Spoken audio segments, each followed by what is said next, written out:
एक और प्रोग्राम के साथ मैं हाजिर हूं कुर्बान बलूच। साबिक वज़ीर-ए-आज़म इमरान खान पर कातलाना हमले के हवाले से बड़ी पेशरफ्त हुई है और उसके साथ साथ साबिक वज़ीर-ए-आज़म ने सदर को भी मदद के लिए पुकारा। तो क्या आज फुल कोर्ट कमीशन का क़याम भी अमल में आ जाएगा? अगर ये सारा कुछ इदारों की मुदाखलत के बाद होता है तो सिविल हुकूमतों का मयार कहाँ पर है या उनकी हैसियत कहाँ जाके रुकेगी? ये सारे ऐसे सवालात हैं जो जन्म ले रहे हैं वक्त गुजरने के साथ साथ कि हमारी सिविल क़यादत, सिविल इदारे क्या कर रहे हैं और रियासत के बाकी इदारों को, वो फौज हो, वो अदलिया हो, उनको मुदाखलत करने की जरूरत क्यों पेश आती है? तो आज के हवाले से बड़ी खबर यह है कि chief justice of Pakistan Umar Ata Bandial ने वजीराबाद में साबिक वज़ीर-ए-आज़म इमरान खान के कंटेनर पर जो हमला हुआ उसको कातलाना हमला करार दे दिया और आईजी पंजाब को हिदायत की कि 24 घंटों में इस केस की एफआईआर दाखिल हो और सुप्रीम कोर्ट में रिपोर्ट पेश की जाए। अगर ऐसा नहीं होता तो supreme court of Pakistan suo motu लेने पे मजबूर हो जाएगी। चीफ जस्टिस ऑफ पाकिस्तान का कहना था कि इमरान खान कौमी रहनुमा है, उस पर कातलाना हमला है और तकरीबन 90 घंटे गुजरने के बावजूद एफआईआर का दाखिल न होना पुलिस की बेबसी को जाहिर करता है। चीफ जस्टिस के सामने आईजी पुलिस ने अपनी बेबसी का इजहार किया है कि इस एफआईआर के हवाले से जब वजीर आला पंजाब परवेज इलाही को आगाह किया गया तो उसको इसके या एफआईआर के मंदराज पर एतराज थे, जिसकी वजह से ये एफआईआर दाखिल नहीं हो सकी। चीफ जस्टिस ऑफ पाकिस्तान ने यह कहा है कि आप अपना काम करें, अगर कोई आपके काम में मुदाखलत करता है तो हम उसके काम में मुदाखलत करेंगे। मेरे ख्याल में साबिक वज़ीर-ए-आज़म इमरान खान इस केस के हवाले से यही चाहते थे कि कहीं न कहीं से मुदाखलत हो और उसके बाद उसकी मर्जी का एफआईआर दाखिल। इमरान खान इस केस में 3 लोगों को नामजद करना चाहते हैं। उसमें वज़ीर-ए-आज़म शहबाज शरीफ है, वज़ीर आला राना सनाउल्लाह है और पाक फौज का एक अफसर है। अब देखने की यह है कि चीफ जस्टिस ऑफ पाकिस्तान की हिदायत आ गई है, उसके बाद ये एफआईआर इमरान खान की मर्जी और मंशा के मुताबिक दाखिल होती है। जो सूरत हाल पैदा होगी उसमें वज़ीर आला पंजाब परवेज इलाही और तहरीक इंसाफ के चेयरमैन इमरान खान के दरमियान एक लड़ाई तो होनी ही होनी है। अब इस लड़ाई में पंजाब में हुकूमत तब्दील होती है, वज़ीर आला परवेज इलाही एक मरतबा फिर पीडीएम को या साबिक सदर आसिफ अली जरदारी को प्यारे होते हैं, या इमरान खान अक्लमंदी का मुजाहरा करते हुए फिलहाल उसको कंटिन्यू रखते हैं। ये 1-2 दिन में मामला खुलकर सामने आ जाएगा।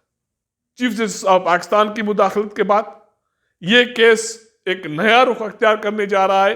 अगर इमरान खान की ख्वाहिश पर यह एफआईआर दाखिल होती है तो मेरे ख्याल में एक मरतबा फिर ना सिर्फ इमरान खान और रियासती इदारों के दरमियान, मेरे ख्याल में रियासती इदारों के दरमियान भी एक नई जंग छिड़ने के इम्कानात हैं, क्योंकि इमरान खान जिन लोगों को नामजद करना चाहते हैं उसके हवाले से पाक फौज का रद्द-ए-अमल आ गया। अब वज़ीर-ए-आज़म शहबाज शरीफ की तरफ से या किसी इदारे की तरफ से इस एफआईआर के हवाले से एतराज़ात सामने आते हैं तो फिर सवाल ये खड़ा होगा कि उसी वज़ीर-ए-आज़म ने, मियां शहबाज शरीफ ने 2 रोज पहले प्रेस कॉन्फ्रेंस करते हुए chief justice of Pakistan Umar Ata Bandial को यह दरखास्त की थी कि वजीराबाद हमला और शहीद अरशद शरीफ के कत्ल के हवाले से फुल कोर्ट कमीशन का क़याम अमल में लाया जाए ताकि पानी का पानी और दूध का दूध हो जाए। फुल कोर्ट कमीशन के क़याम के लिए चीफ जस्टिस ऑफ पाकिस्तान को बाज़ाब्ता कोई दरखास्त नहीं दी गई और हुकूमत इत्तेहादी सिफों में भी इस हवाले से खदशात हैं, एतराज़ात हैं।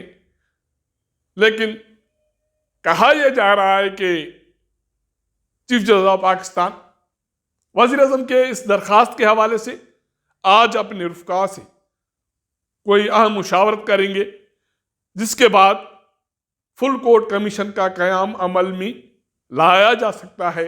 अगर ऐसा होता है जिससे एक नया पंडोरा बॉक्स खुल जाएगा। ना सिर्फ पंडोरा बॉक्स खुलेगा, मेरे ख्याल में शहीद बेनज़ीर भुट्टो के कत्ल के बाद ये जो नई संगीन सूरत हाल पैदा हुई है, अगर वाकई फुल कोर्ट कमीशन का क़याम अमल में आता है तो उसमें बहुत सारे किरदार खुल के सामने आ जाएंगे कि रियासत पाकिस्तान में कौन है जो किसी न किसी बहाने से अदम इस्तेहकाम चाहता है, कौमी रहनुमा निशाना बनते हैं, सिविलियन इदारे बेबस हो जाते हैं, साबिक वज़ीर-ए-आज़म पर हमला होता है, उसकी FIR दाखिल नहीं होती, एक सेनेटर के नाजेबा मुबैना वीडियो जारी होते हैं, उसका कोई दाद फरियाद नहीं होता। तो ऐसी सूरत हाल में जरूरत इस बात की है कि अदम इस्तेहकाम की सूरत हाल रहती है रियासती इदारों की और खास करके सिविलियन इदारों की, जिसमें हमारी पार्लियामेंट भी शामिल है। अगर इतनी बेबसी रहती है तो फिर आने वाले दिनों में उनकी वक़्त क्या रह जाएगी। पार्लियामेंट की वक़्त या उसके अख्तियारात के हवाले से आपको ये जानकर हैरानगी होगी कि 2 साल पहले इंतखाबात होते हैं सेनेट में अपोजिशन लीडर के और सेनेट चेयरमैन के, खुफिया कैमरे नस्ब हो जाते हैं, सेनेटर्स उसकी निशानदेही करते हैं, उसके बाद सेनेट की एक स्पेशल कमेटी कायम होती है, लेकिन 2 साल गुजरने के बावजूद उसके नतायज सामने नहीं आते। अब भी सेनेट चेयरमैन सादिक संजरानी ने कोयटा में उसके मेहमान बनने वाले आजम सवाती के नाजेबा वीडियो की तहकीकात के लिए 14 रुकनी स्पेशल कमेटी कायम की है। क्या इस कमीशन का अंजाम भी उसी स्पेशल कमीशन की तरह होगा? मेरे ख्याल में अब वक्त आ गया है कि सिविल इदारों और ख़ास करके पार्लियामान को अपना वक़ार बहाल करने के लिए ताकत के साथ खड़ा होना पड़ेगा। अगर ऐसा नहीं होता, जो बेबसी की सूरत हाल सिविल इदारों की है वही बेबसी की सूरत हाल पार्लियामेंट की रहती है, तो आने वाले दिनों में लोग इस पार्लियामेंट के लिए अपने नुमाइंदे मुंतखब करने के लिए वोट देना भी गवारा नहीं करेंगे। अगर हमारा ये व्लॉग आपको पसंद आया हो तो अपने दोस्तों के साथ ज़रूर शेयर कीजिएगा, अपना फीडबैक दीजिएगा। आपके साथ मुलाकात करेंगे अगले प्रोग्राम में, तब तक इजाज़त दीजिएगा। अल्लाह हाफ़िज़।